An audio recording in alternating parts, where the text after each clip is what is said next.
3 घंटे, 6 घंटे, 9 घंटे, 12 घंटे, 18 घंटे या फिर 24 घंटे। क्या हमास का वजूद अब घंटों में समा गया है?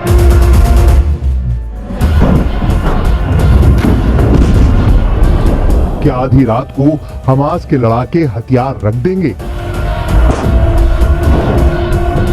क्या इजराइल की सेना के सामने हमास के लड़ाके घुटने टेकने वाले हैं? क्या गाजा में हमास के सरेंडर का काउंटडाउन शुरू हो गया?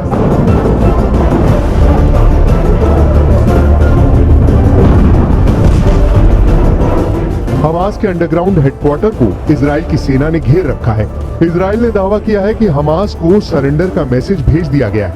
हमास के टॉप लीडर्स ईरान से हॉटलाइन पर बात कर रहे हैं। हमास को ईरान से फाइनल ऑर्डर का इंतजार है। इजराइल के रक्षा मंत्री ने ऐलान किया है कि सेना ने उत्तरी गाजा पट्टी पर अपना फुल कंट्रोल जमा लिया है। इजराइल ने गाजा सिटी सेंटर और संसद पर भी कब्जा कर लिया, लेकिन हमास के लड़ाके जमीन के अंदर बनी सुरंग में छुपे हैं और उन्हीं सुरंगों से बाहर निकलकर छापामार युद्ध को अंजाम दे रहे हैं।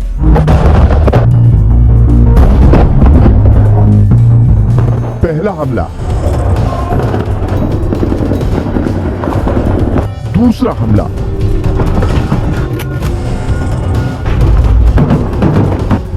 तीसरा हमला,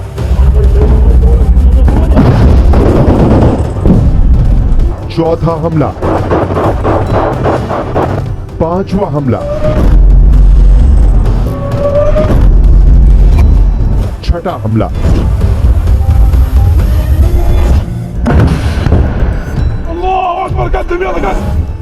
ये हमले तो बस वानगी भर हैं। गाजा की गलियों में कुछ ऐसी आमने सामने की जंग चल रही है। गाजा में स्ट्रीट फाइट हो रही है।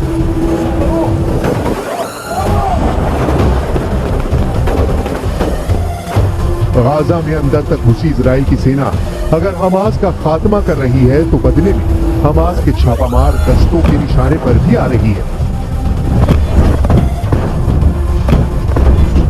और तो और गाजा के अंदर इजराइल के टैंक को भी हमास उड़ा रहा है। दिन के 24 घंटे, घंटे के 60 मिनट और मिनट के 60 सेकंड हमास के लड़ाके ऐसे छिपकर वार कर रहे हैं।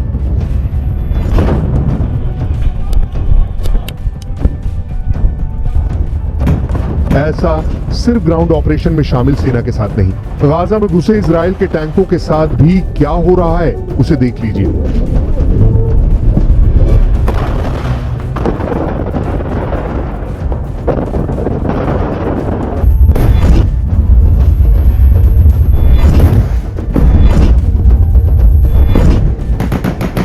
घर के पीछे से निशाना भरा जा रहा है।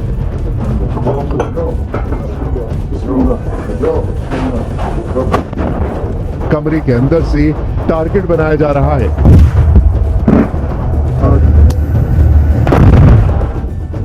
गलियों से हमले हो रहे हैं।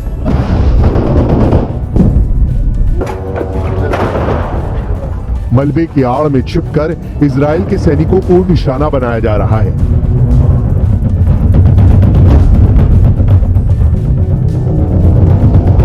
गाजा की इमारतों में स्नाइपर छुपे हैं। गाजा की इमारतों के मलबे में मौजूद हमास के लड़ाके इजराइल के सैनिकों के लिए यमराज साबित हो रहे हैं।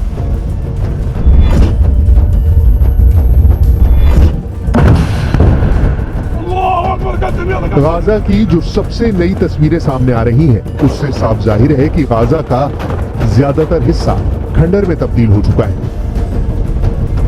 लेकिन खुफिया रिपोर्ट की माने तो इसी खंडर की आड़ में हमास इजराइल की सेना को खंड खंड करने का खतरनाक प्लान तैयार कर लिया है।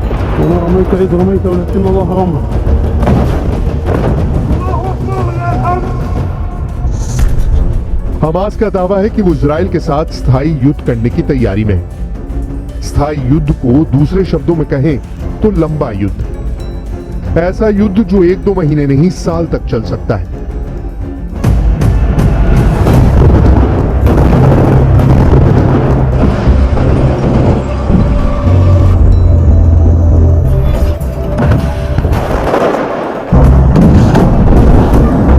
सवाल है, हमास इजराइल से कितने महीने तक जंग लड़ सकता है? 1 महीना, 2 महीने, 3 महीने, 6 महीने, 8 महीने या फिर पूरे 12 महीने? बड़ा सवाल है कि क्या हमास के पास इतने लंबे वक्त तक लड़ने के हथियार हैं? क्या हमास 1 साल तक इजराइल के सैनिकों को ऐसे ही अपनी गलियों में फंसाए रख सकता है? क्या हमास के पास इतनी तादाद में गोला बारूद है? क्या हमास की सुरंगों में इतने रॉकेट मौजूद हैं जिनके सहारे वो 12 महीने तक इजराइल से लोहा लेते रहे? जवाब है बिल्कुल नहीं।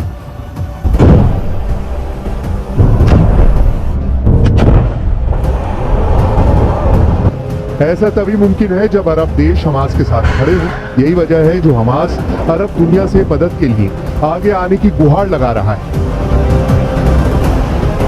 सवाल है कि क्या ये सच में होने वाला है? अगर होने वाला है तो कब तक होने वाला है? कैसे होने वाला है?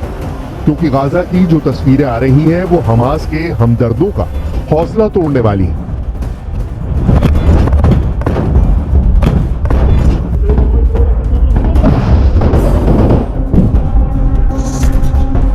गाजा के नक्शे में आप देखेंगे उत्तरी इलाका जहां इस वक्त इजराइल की सेना मौजूद है।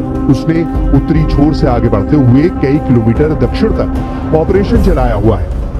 वह इजराइल की सेना ने दूसरा मोर्चा उत्तरी छोर से 10 किलोमीटर नीचे खोला और यहां से उसकी सेना गाजा को चीरते हुए भूमध्य सागर तक पहुंच गई। यानी अब उत्तरी गाजा दक्षिणी गाजा से पूरी तरह कट चुका है। बीच में भी इजराइल की फोर्स है और अब सबसे ज्यादा आबादी वाले उत्तरी गाजा में इजराइल की सेना अंदर तक घुस चुकी है। यहीं पर गाजा के बड़े अस्पताल हैं जैसे अल शिफा अस्पताल, अल कुद्स हॉस्पिटल और एक इंडोनेशियाई हॉस्पिटल भी है। ये वो जगह है जहां पर हजारों लोगों ने आसरा लिया हुआ है। इजराइल ग्राउंड ऑपरेशन को पूरी तैयारी के साथ अंजाम दे रहा है। शुरुआत में गाजा को 2 हिस्सों में बांट दिया गया, या कहें कि गाजा को 2 हिस्सों में काट दिया और फिर उत्तरी गाजा में दाखिल होकर अब हमास के गले तक पहुंच गई है। अल शिफा अस्पताल के नीचे हमास का हेडक्वार्टर है। यूएन के मुताबिक अस्पताल के अंदर मरीजों और स्टाफ को मिलाकर करीब 2300 लोग मौजूद हैं। वहीं इजराइल की सेना का कहना है कि अस्पताल में पहुंचकर उसने हमास से सरेंडर की शर्त रखी है। इजराइल की कोशिश है कि उत्तरी गाजा में हमास के पूरे कैडर को खत्म कर दिया जाए। उत्तरी गाजा में इजराइल के टैंक घूम रहे हैं। जरा सी हरकत पर बमबारी हो रही है। इजराइल अब पूरी तरह हमास को घेर कर मारना चाहता है।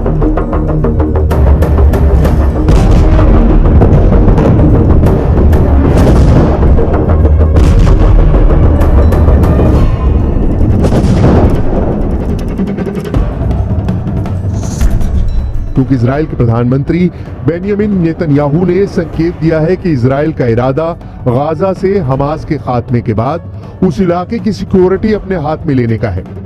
नेतन्याहू ने ये तो नहीं बताया कि हमास के खात्मे के बाद गाजा पर किसका शासन होगा, लेकिन इतना जरूर कहा कि लंबे समय तक गाजा की सुरक्षा की जिम्मेदारी इजराइल की होगी। नेतन्याहू ने दावा किया है कि इजराइल का मकसद हमास को खत्म करना है ताकि 7 अक्टूबर जैसे हमले को दोहराने की आशंका पर पूर्ण विराम लगाया जा सके। इजराइल की सेना उत्तरी गाजा को काटने के बाद हर गली में घूम रही है। उसका टारगेट साफ है, वो हमास के हर ठिकाने को तबाह करना चाहती है। इजराइल के निशाने पर हमास की सुरंग है, साथ में वो ठिकाने हैं जिनका इस्तेमाल हमास हमला करने के लिए करता रहा है। दावा है कि फिलिस्तीन से हमास के समूल नाश के लिए इजराइल ने बहुत ही फूल प्रूफ ऑपरेशन को आगे बढ़ाया है। इस प्लान के कुछ फेज पूरे भी हो चुके हैं।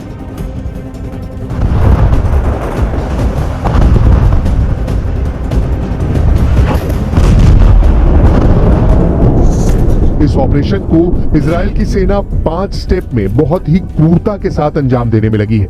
पहले चरण में बॉर्डर पर खड़ी इजराइल की सेना को उत्तरी गाजा पर धावा बोलना था, जो पूरा हो चुका है। दूसरे चरण में इजराइल की सेना हमास की टॉप लीडरशिप और उसके आतंकियों को खत्म करना है, जिसे इजराइल की सेना अंजाम दे रही है। तीसरे स्टेप में इजराइल की सेना हमास के गढ़ में अपना मजबूत बेस बनाएगी। चौथे चरण में इजराइल की सेना हमास को खत्म करने के लिए पिन पॉइंट यानी सटीक हमले करेगी।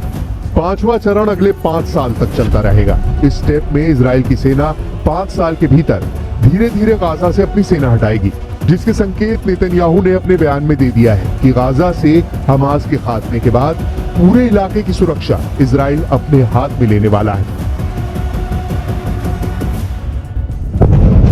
अब इस लड़ाई में हमास बचेगा या फिर गाजा में इजराइल की सेना कब्जा जमा लेगी, इसका फैसला गाजा की गलियों में छिड़ी इस जंग से होने वाला है।